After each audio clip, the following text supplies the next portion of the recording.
Now, let's talk about Britney Spears. She's apparently ended her on-again, off-again relationship with Paul Richard Sollers, and she keeps posting these bizarre videos online, Kinsey. I can understand why her fans are a little bit concerned. Well, yeah, I can understand that too. I would also stress, though, I'm so glad she's done with this guy. He's got a bunch of children. He allegedly left one of his baby mamas for Britney, and she found out about it in the media.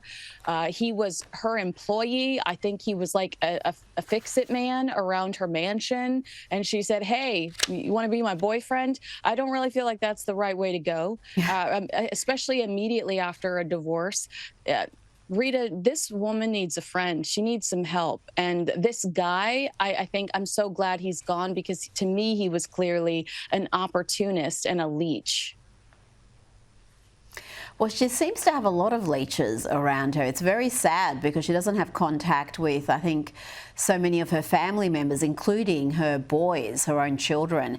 Now, let's talk about Taylor Swift and her boyfriend, NFL star Travis Kelce. They've reportedly decided to step out of the public eye as a couple. Kelce wants to focus on his football. The Kansas City Chiefs' Super Bowl loss has been a bit of a motivator there, and the couple have decided to lay low with no longer being out and about as much as they have been. Kinsey, is this because Taylor got booed at the Super Bowl? Has that got anything to do with this decision? I mean, she was booed multiple times. I can imagine that did ultimately hurt her feelings, but they had some pretty big losses last year. It wasn't just the Super Bowl. It was Kamala. Taylor was all in an embarrassingly overzealous way. Taylor wanted Kamala to win. So I felt like there were some pretty big losses for the both of them last year. And maybe they just want to kind of lay low for a little while after that humiliation.